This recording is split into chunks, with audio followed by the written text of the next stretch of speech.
Okay, so welcome everybody to this fourth webinar on teaching remotely, if you like.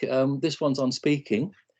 As you'll see, we've divided it into two parts, today and next week. So part one today, part two next week, same time, Wednesday the 29th.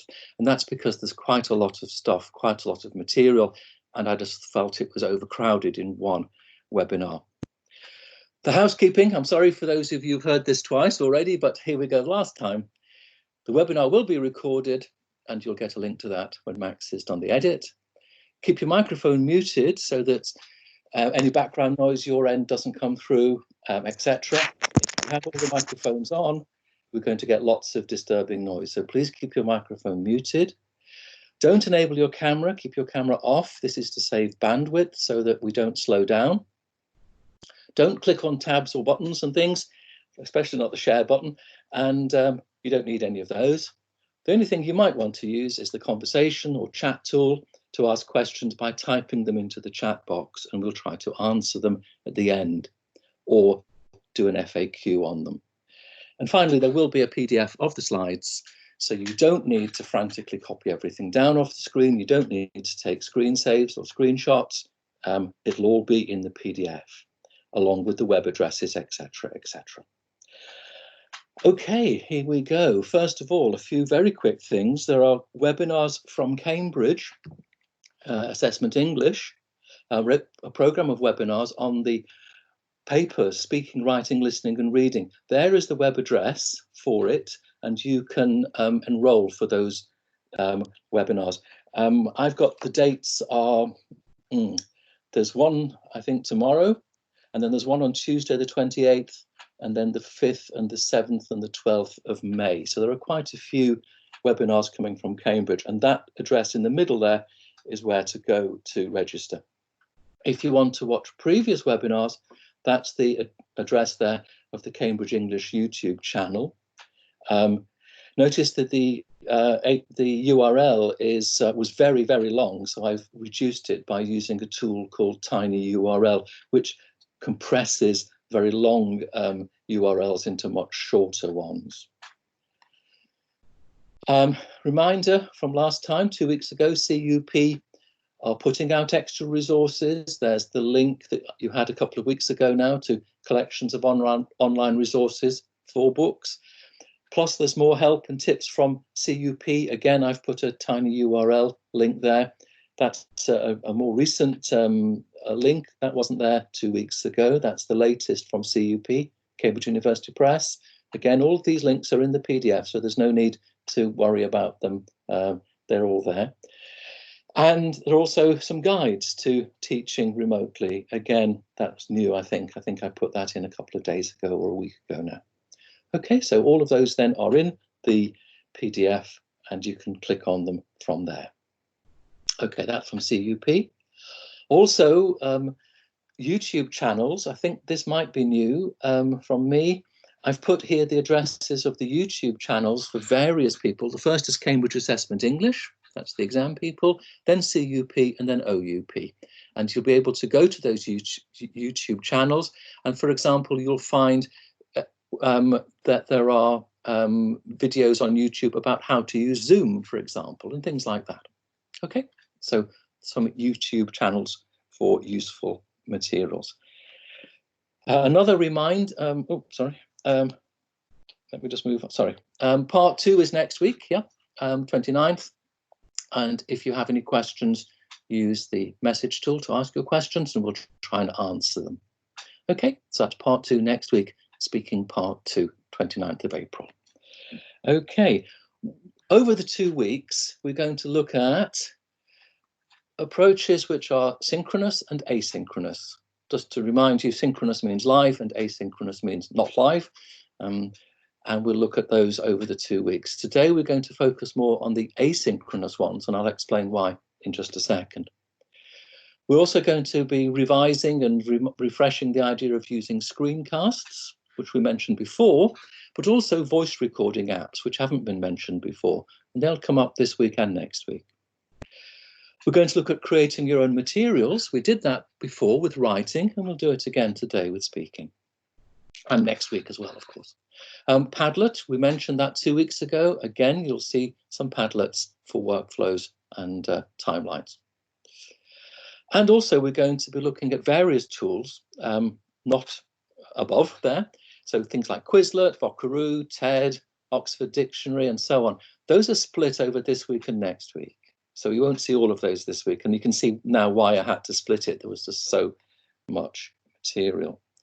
A quick reminder, if you need it, so you probably don't, synchronous means live, so you're in real time with the learners. Asynchronous means it's recorded or not in real time. So it could be just materials that you're hosting. So synchronous, you're actually live with the learners, with your students, and you need some kind of tool to do that, like Microsoft Teams or Zoom or whatever. Asynchronous, you're not in real time, and the learners can access that when they wish, providing there is a way for them to get it. So a platform or email or whatever. Just a quick reminder there. And also another quick reminder that there are various tools like Zoom, Microsoft Teams, Google Hangouts, Google Meet, and Skype. We had this slide 2 weeks ago. Here it is again. And we'll be looking at those in more detail next week. As I said, this week's going to focus more on the asynchronous rather than the synchronous. I'll say why in a minute or two. Okay, all right. So let's have a look then at asynchronous and what it's all about. We're going to focus on it because it doesn't involve the video tools that we just referenced. In other words, you don't need to master any more, what shall we say, challenging software or tools, or you don't have such a steep learning curve. And I think it's probably easier for teachers who are not used to teaching online to start with an asynchronous approach. It has been said anyway that a lot of the teaching we do online is a combination of both. And I think Russell Stannard said somewhere that he thinks it's about 70% asynchronous and about 30% synchronous. And of course, for some teachers, it might be even more, the ratio, either way, in fact. It's relatively straightforward in the asynchronous approach to prepare and design lessons, because essentially you're doing what you do anyway in face-to-face classroom. You prepare materials beforehand and you bring them to the lesson and the learners work with them. So preparing is easier because you can prepare things and send them to the learners ahead of time. And so you don't have to be presenting it right at the minute in the synchronous state. You can send materials by email. That could be a little bit difficult if they're big files, though. So you're probably going to need to host them on a platform of some sort. We'll talk about that in a second. But it takes some of the pressure away because you've prepared it ahead. There are lower tech demands. You don't have to master all the settings and controls of Zoom or Teams or whatever. So it's easier for you. It's easier for your learners. It's a bit more straightforward. And you don't need to schedule live lessons, because if it's synchronous, if it's live, you've all got to be there at the same time, rather like now in this webinar. So if you're not actually free at that time, or you can't make it for whatever reason, then of course synchronous is a bit problematic. Now, you could argue that your students had lessons at a fixed time anyway, and we'll look at that next week. But as you can see, if it's asynchronous, there is no need to schedule a live session when you've all got to be there at the same point. Toolkit, what are you going to need? Well, we mentioned this before 2 weeks ago, but I'm going to do it again because it's really important. If we're going to do synchronous, we're going to do live, we need a video conferencing tool. So Zoom, Teams, Skype, something. You had a few suggestions a few minutes ago, but you're going to need something that's live. But you're also going to need some way of hosting material. Sending it by email is okay if they're smallish files, but you can't really send videos and things easily by email. Not easily anyway. So a hosting platform. A platform means that's where you store stuff, where you put stuff. You upload it to the platform and it's there for the learners to go to and access. So you have an Edmodo class. We looked at that briefly a couple of weeks ago. Or you use Google Classroom, or you use Padlet. And of course, there are others as well. I'm trying to just keep it fairly limited because otherwise we get overwhelmed by all the endless tools and platforms that there are. So I'm just suggesting these three. Edmodo is free, Google Classroom free, Padlet is paid for, so that is something you should know. There's a free part to Padlet, but you'd probably need to have the pay for version to use it extensively. You're going to need a voice recorder, especially for speaking skills. And so we're going to look at that this week and next week. Most smartphones have a voice recording app built in. You can use a tool called Vocaroo. Padlet's got it built in. So you'll need a voice recorder. You'll need a slide creator like PowerPoint or Keynote or Google Slides, because you're going to want to make slide presentations and then convert them into PDFs. So you need a video tool like Zoom. You need a you need a hosting platform. You need a voice recorder, a slide creator, and also very useful is a screencast tool. Remember, screencasts are when you make a video of your screen, and anything you do on your screen, your learners or the viewer will see. So if you move your mouse or do something, they'll see that. So I mentioned before, we saw these a couple of weeks ago, Capture from TechSmith, Screencastify, Loom, etc. Plus, there'd be tons of other apps and websites and useful things like Quizlet and Otter and TED. If some of those are not familiar to you, wait till next week. You'll find out all about those next week. Okay, so that's your basic toolkit, one of each, ideally, for the first 5, and then the other one is all sorts of mixed things. You'll need a course book and related resources, and you can use that. Obviously, you have that already. Individual exam books, first or preliminary or whatever. You probably have those already, or your learners do. YouTube channels, we've mentioned those already, so there's lots of things there, and they are free. Flojo, we mentioned Flojo 2 weeks ago, and Flojo has got useful resources for speaking, so do look at Flojo. We had it a couple of weeks ago.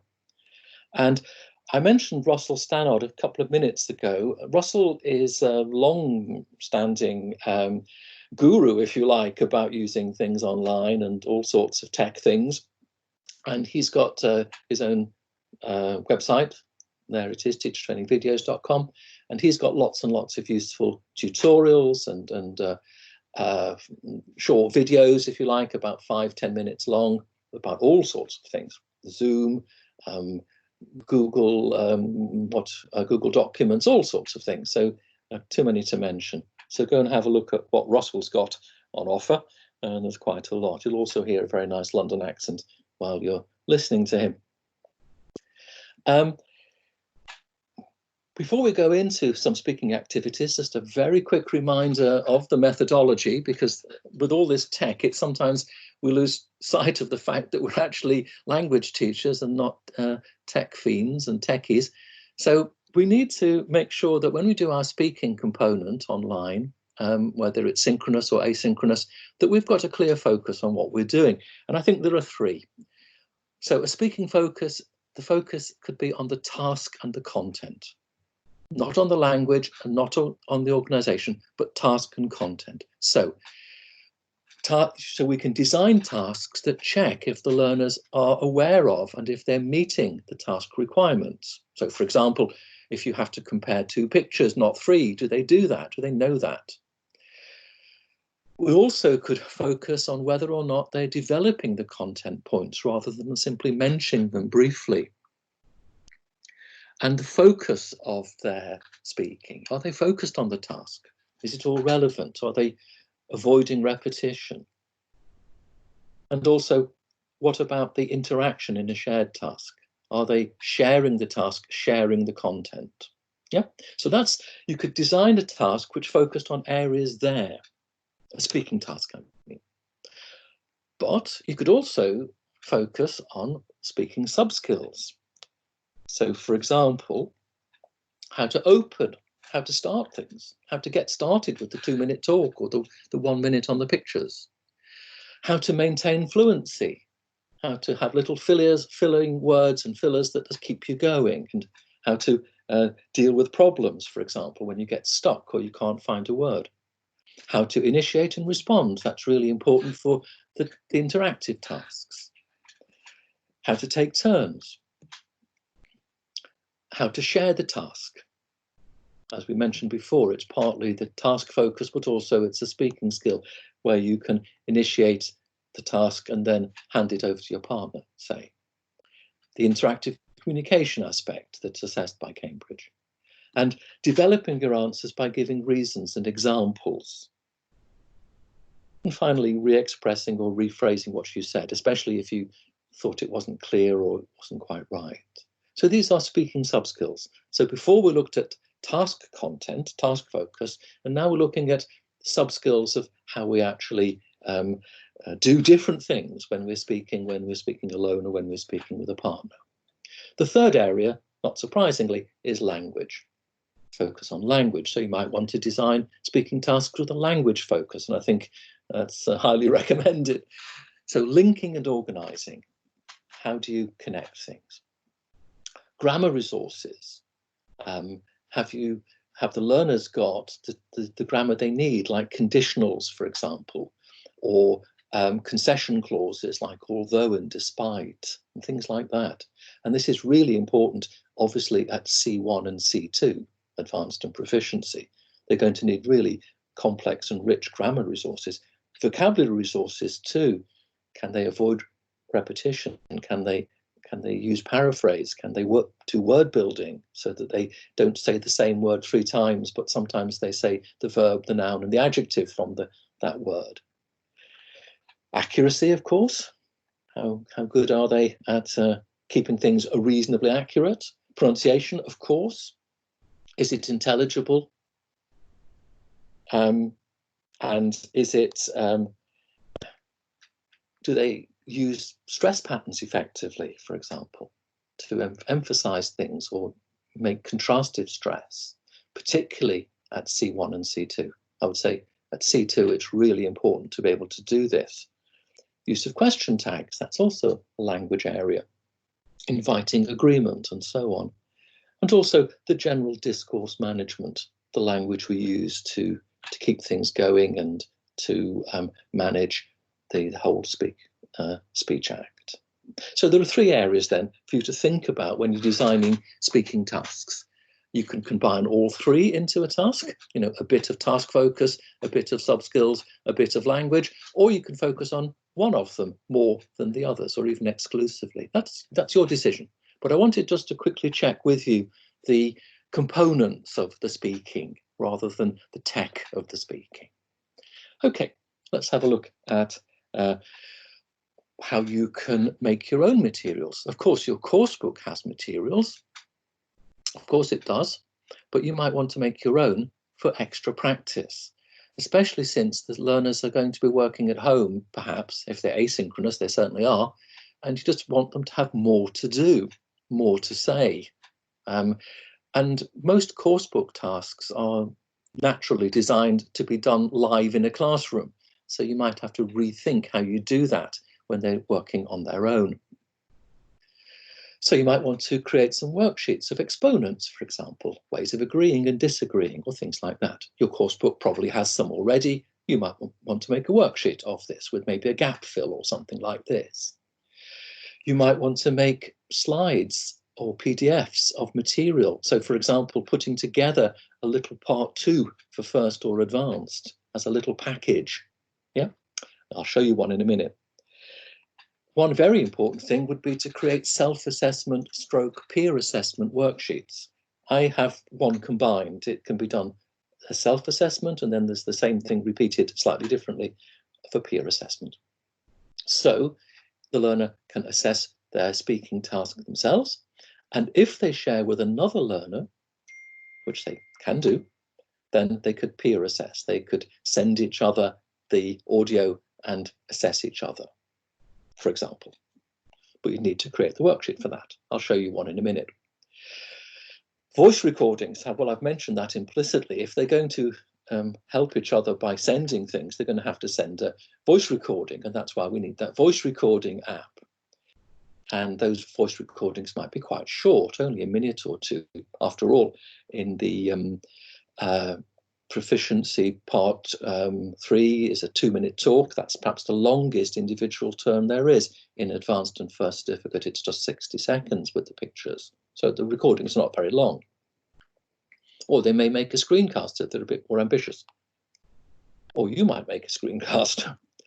And you might want to be creating worksheets for online video, and more of this next week. We're going to look at some worksheets for TED and Cambridge sample tests, etc. Not this week, but next. But you're going to need to create those worksheets because they don't come with any worksheets, the videos. You might also want to create Quizlet cards to practice pronunciation. More about that next week. Quizlet, in case you don't know, is a flashcard tool. Basically, you have, the French on one side and the English on the other side, as it were, but you can do tons more with Quizlet than that. We're going to look next week at how you can use Quizlet to practice stress intonation. I've just noticed that I've misspelled practice there. Okay, I'll correct that. So I'm sorry about that. Let me blame it on the automatic corrector there. Okay, so that should be practice with an S. I'm sorry, mea culpa. Okay, well, I mentioned slides, and here's one I made, as they said on Blue Peter. Here's one I made earlier. The images are all taken from Guardian News and Media, so I've just put a copyright acknowledgement on that. So what I did was I took 2 pictures and put them into a PowerPoint type app. In fact, it was Keynote from Apple, and arranged them like that. And then I made a text box and put in my task. Compare these 2 aspects and say how the people may be feeling.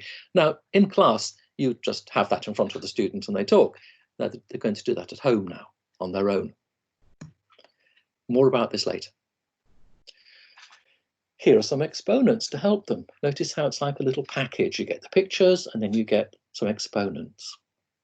And I made that also in Keynote. Yeah, the different exponents. And some contrasting ones. So the learners then have got a little package of 3 slides, the pictures, and 2 sets of exponents in a PDF. Because I didn't want to send them the Keynote or the PowerPoint, that's a bit over the top, so I just exported it to PDF. Or another way of doing it, or another approach, this time with compare and speculate. Again, the pictures from The Guardian, I put the 2 pictures together like that. I put just a pure speculations thing here to focus on the language of speculation. Notice I wasn't doing the comparing so much, but more speculation. And then we have the exponents for speculate. And those were all for my advanced classes, C1. You might have to go down a little bit to B2, a couple of them, but they would certainly do for C1 and probably for C2 as well. Okay, so that's something I did. I did it in PowerPoint or Keynote, put the slides together, exported them to PDF, and there we are, like a little package. Okay, so let's have a look at how I did it. Just to recap, I took the pictures from The Guardian, I put them into a slide. I used Keynote, but you could also use PowerPoint or Google Slides. I did the text box, put the copyright in, just to be safe. Created the bullet point lists, again, using Keynote or PowerPoint. Exported to PDF. Because once it's a PDF, I've got a nice little file now, one file with all the things in it, all the pages in it, and I can send that by email or host it on my platform. Okay, so you can start thinking about how you could do that for part 1, part 2.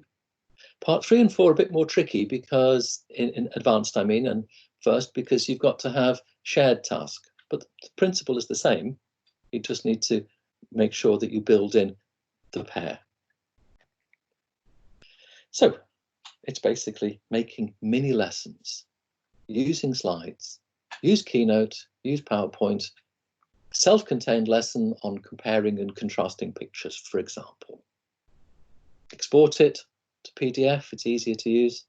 Host it, as the hosting aspect, host it in Edmodo or Google Classroom, Padlet, wherever, so the students can access it whenever they want. It's asynchronous. Send it by email, but size could be an issue with some things. It depends. I think with PDFs it'll be okay, but as soon as you get images in there, the size may bump up a bit.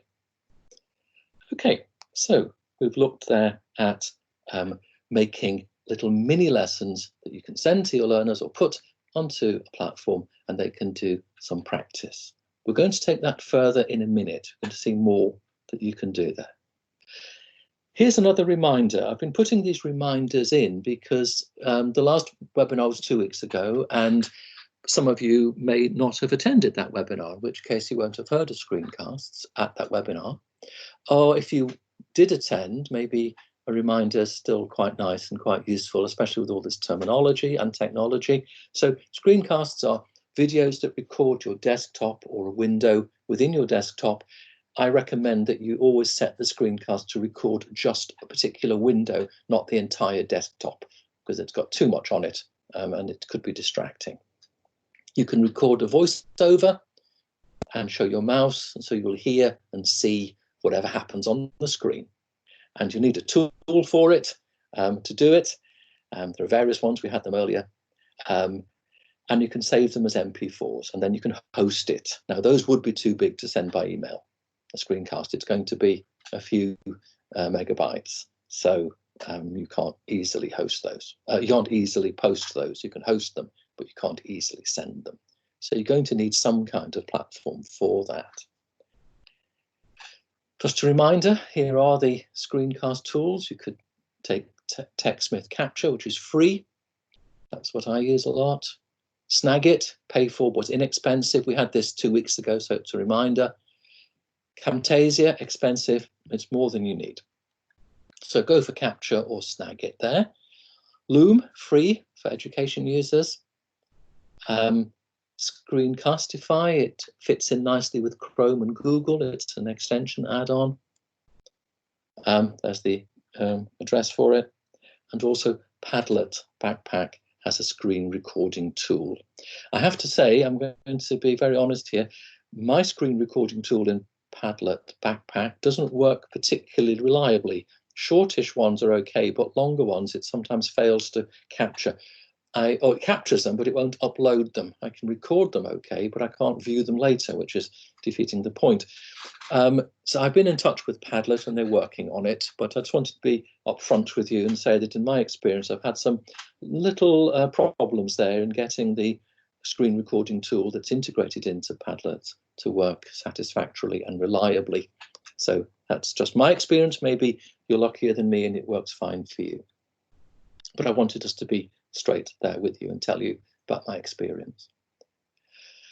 Okay, so a screencast then, you talk your learners through a task. So you can record how to do something, like, for example, the C2 Proficiency long term, the 2-minute talk.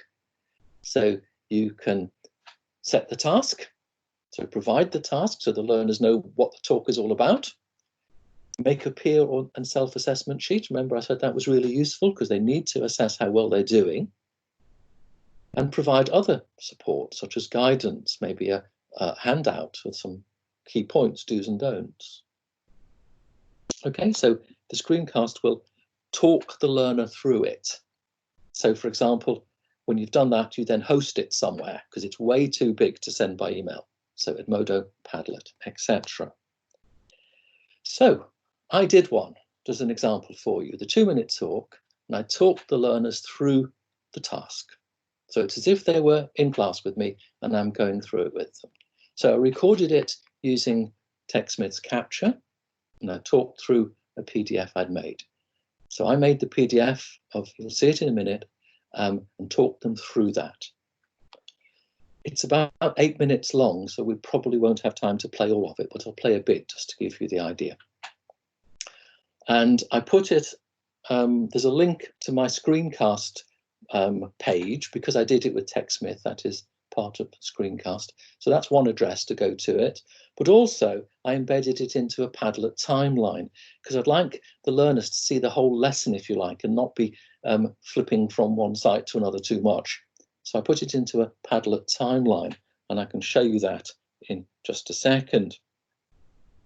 And I also in the timeline, I put the other materials. As I said, it's like a little package, the PDFs, the task, etc. I'll show you that in just a second. Another way of doing it would be to just host it on Edmodo. There it is, the 2-minute talk. You'll see in Edmodo, you'll see that down the bottom there, I've put up the PDF and then the listening and everything else, the screencast, etc. That's just the first part of it. So they'd go to my their Edmodo page and they'd be able to download and do those tasks that way. So that's the Edmodo way of doing it, if you like. Edmodo is hosting this material for me and for the learners to access, and it's asynchronous. They can do it whenever they want. Or my Padlet timeline. So here is the 2-minute talk in a Padlet timeline, and you can see why it's called a timeline, because it kind of takes you across from one side to the next. So I'm now going to just open up the 2-minute talk PDF document, which I created this document. So I'm going to open this up now. We're going to hear a bit of it in a minute, but let me just show you the document first. Oh, sorry, not that. I need to go to Padlet, sorry. Okay, it should come back again. There it goes. Now it should work. Now I'm actually in Padlet now because I went through the link. So let me just go in there. And here we see, this is the PDF I made of the 2-minute talk. So as I scroll through it, you'll see the different pages of the PDF. So 2-minute talk. I won't talk you through it now because that's what the screencast does. But what I did was I had a slide which showed the topic, the 2-minute talk topic, city transport, and you'll see that I put in some suggestions of what the learners could do. This is the kind of support material I mentioned before. Then I gave some advice about whether or not to use the prompt, when to use the prompts, etc. So these are my tips, if you like, my help to them. And I talk them through this. You'll hear it in just a second. Of course, they could just read it, as you're doing now, as fast as you can. But I think it's nicer if I talk through it. And then I then mentioned these generic prompts that I'm suggesting to help them. And again, I talk them through that, just as I would in the lesson. I'll just leave that on a second so you have a chance to look at it, because you might be curious about that one. And then I give some advice about the generic prompts. You don't need to use all of them, quite clearly. Just one of them will do. And then it's much better if you do that, and you can choose which one responds to your own interests or take on the task. Then the next slide was just suggestions about what to do with this one about transport. And I suggested using the place or age or technology, for example, with that particular talk. Again, it's all in the talk through. And then I gave them some tips about useful language, pointing out that they need some fixed expressions, how to get started, etc. Some linking, clearly. Something that Cambridge like very much, by the way, for everybody, certainly from C1 upwards, comment adverbs like personally, admittedly, etc. And modifying adverbs too. They love those, increasingly important, etc. So that's a tip, by the way, for the writing paper as well. Cambridge, very, very keen on advanced students at C1 and C2 doing this. And then finally, the last couple of slides were suggestions of what to do if you go blank while you're speaking. So some strategies to deal with problems. Notice this is all in the PDF, so they get all of this to read and think about. And also some strategies of what to do with the topic if you dry up, and the escape button anyway. Most useful word in English, I think, probably. Okay, so there we are. So that's just an example of the PDF. If I go back to it, here we now have the 2-minute talk itself, the talk through rather of this. So this is the thing that I uploaded so they could read it, but now I'm talking through it. So Max, can you start this up, please? Yes, we sure do. Thank you. Look at the 2-minute talk and what you need to think about and how to approach it.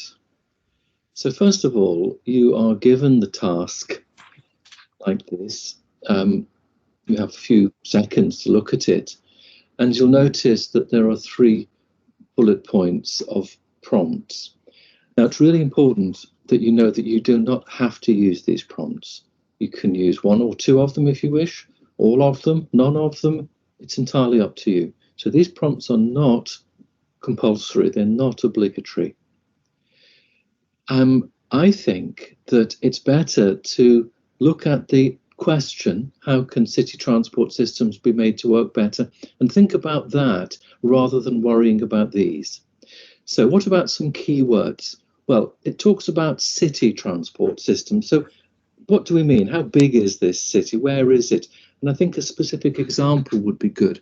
So for example, here in Switzerland, you could take Zurich or Bern or whatever. If you want another city, you could take London or Paris, wherever, but of course it must be one that you're familiar with and that you know about.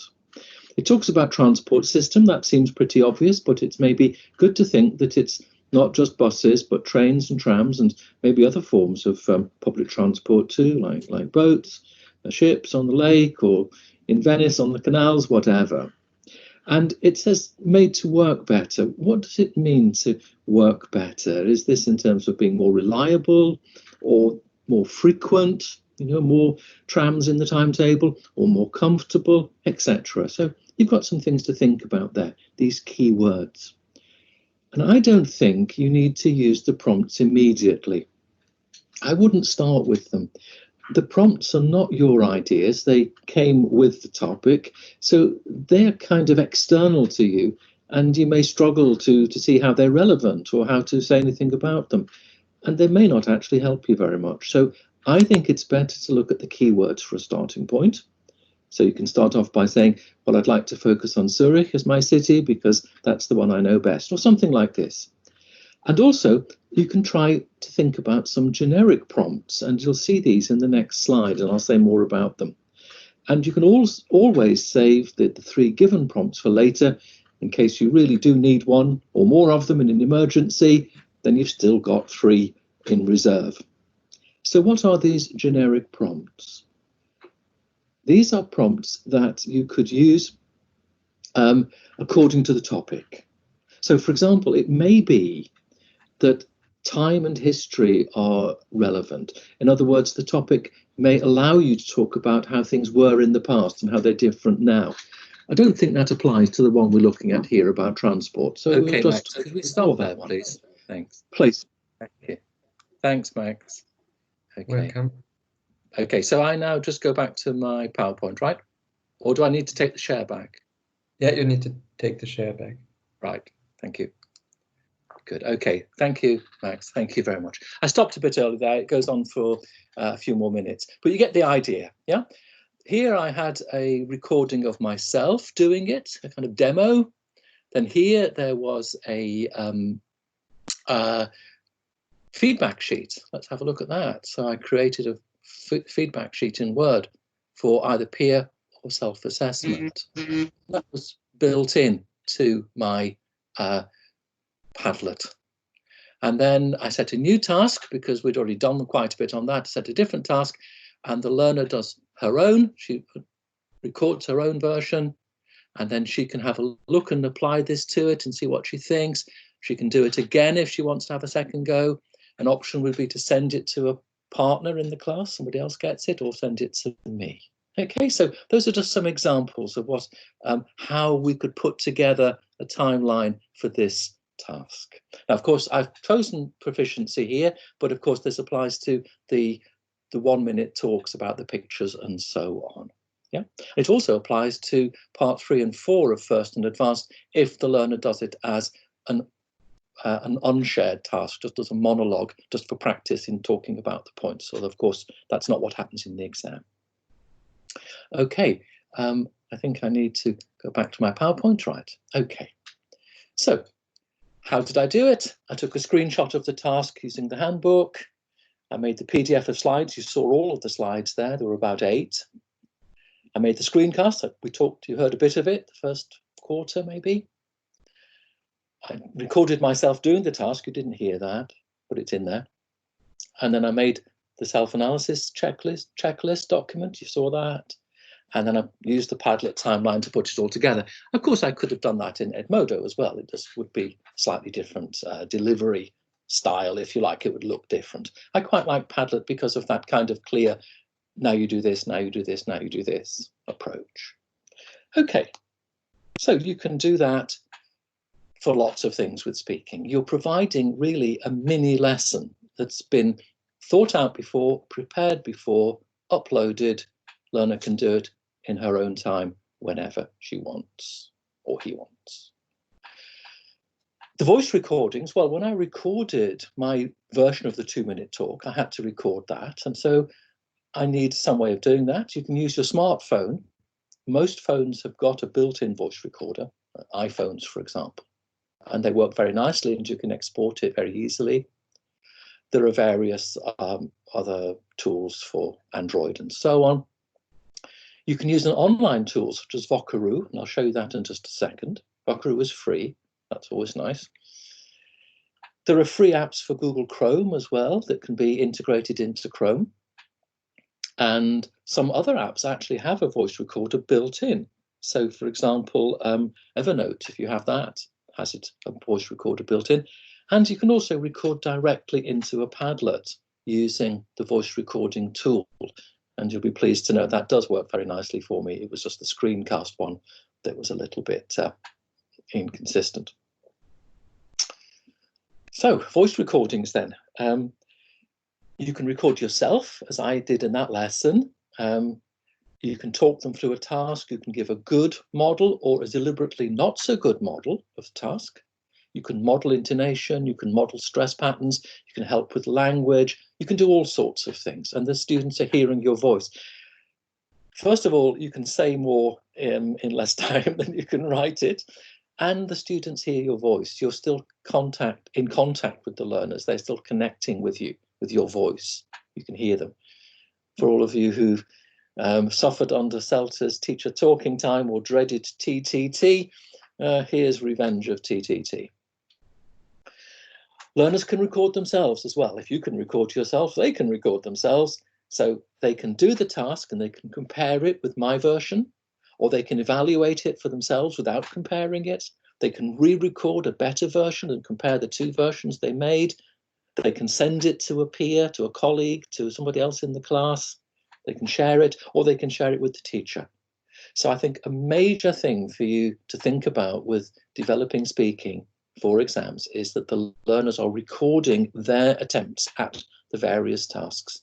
And if not sharing them, at least working on them themselves. But I think a combination of both. Self-evaluation, self-improvement by doing it again, and sending it either to fellow students or the teacher. There's Vocaroo. There's the link to it. It's free. It's an online tool. You just open up the website, you do make your recording. And what I like about Vocaroo is that it's got a nice range of ways of sharing it afterwards. So you'll see that down the bottom there, you can send it to Facebook, you can send it to WhatsApp, you can send it by email. You can even make a QR code of it, which is very nice. You can download it as an MP3, very nice. So highly recommended, a free way of doing voice recordings. You can do them in other ways, but this is giving you instant sharing options. You can see there. The ones I use are download and email, but WhatsApp would also be very good. I'm not a great Facebook user, so I can't say much about that. Okay, so that's Vocaroo, recommended.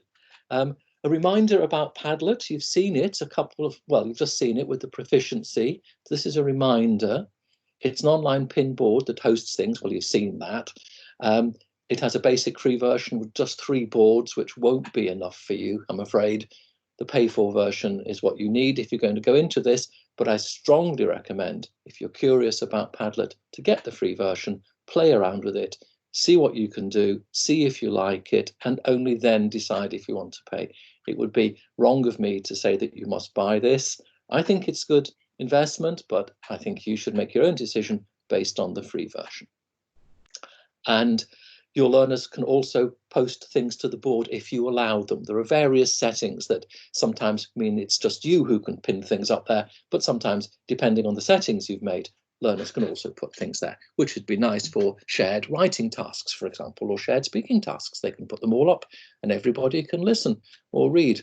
So that's something that's very nice as well. So that's just a reminder about Padlet, now that you've seen it again. Finally, to finish off, let's just look at the lesson planning. As you know, lesson planning is really crucial, not just in CELTA. So I think we need a kind of plan, a stage plan. So I think I want the learner to check the task and the key exponents before they do anything. I want them to know what they've got to do and what language to use, I think. It could be good for them to listen to a poor model that I've made. It isn't a terrible, awful model, but it's not a very good one. And then the learner then analyzes and identifies the areas to improve. And this is where you're going to need a worksheet to allow them to do that. You saw it briefly with the proficiency one. And then they listen to a better model also made by me. And it's not brilliant better that they couldn't possibly do it themselves, but it's definitely better than the first one. And they can compare. And then they can do it themselves and record it and compare it with the good model and see where they could perhaps improve still further. So those are the stages, if you like, of a speaking activity based around listen to a poor one, listen to a better one. Here is the Padlet version of it. We're not going to have time to play it through, but as you can see, it's got all the different components in it. You can see on the left there, the task, so the learners know what they've got to do. Underneath, you can see the checklist. Then you can see the audio file with that kind of wavelength pattern there. That's the poor model. And then they use the checklist and criticize it. And then they listen to the better one. You can see that next. And then they do it, and then they compare. So that is like a lesson plan, isn't it? That's like a kind of routine for the lesson that's going to run for several minutes there. There's at least 10 minutes work there. And they can do this on their own, independently, because you've provided them with the whole framework of what they have to do. Now, of course, you can expand on this and do different things. I just wanted to give you an example. And you can see there's the link to the actual Padlet lesson. But for time reasons, I'm going to move on. How did I do it? Well, I took some pictures, screenshot from a practice test book. I made a poor version and a better version myself using Buckaroo or Padlet, whatever I used. I made the self-evaluation sheet in Word, and I posted it all together as a timeline on Padlet. And you've just seen that. That's how I did it. Here's another one, slightly different. The learner checks the tasks and the key exponents again. They've got to know what to do and what language to use.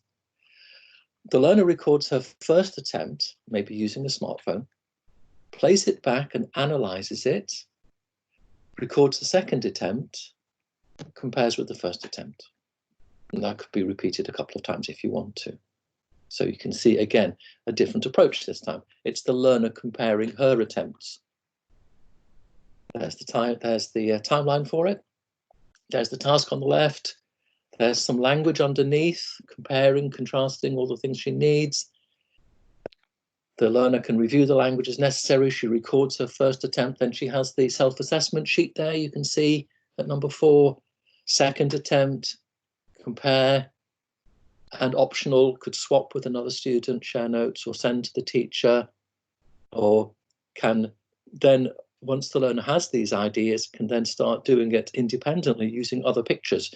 So in other words, they don't need me to send the task anymore because they've got a practice test book full of practice exams and they can use those instead. For my preparation again, I got the visuals from the test, made the exponents, made the self-evaluation sheet, posted them all to Padlet as a timeline. Yeah. So you can see again my workflow. Optional, we could add a recording of a model of me, for example, right at the end if you wanted to. Yeah. So there we have 2 lessons there. You can see the role of lesson planning, thinking ahead, what will I need? What will the learner need? How do I get that? How do I make that? How do I put that together? How do I deliver that? And I'm using Padlet as my delivery vehicle. but you could use Edmodo, you could use other ways of doing it. Any lesson can have follow-up, of course, and so maybe we could do some language work follow-up on that. The learner gets back to me and says, John, I'm still not happy about how I can link and I can help them with that, or I can do it for the whole class. We could look at focus on a range of exponents. So, for example, I could make a document or a PDF with lots of them in, as you saw before, or use Quizlet cards. More of that next week. You're going to see that Quizlet is a really versatile tool, far more versatile than simply one word on the front and another word on the back. We could do some pronunciation work. Again, you'll be perhaps surprised to find out that you can do this in Quizlet. I'll show you how to do it next week.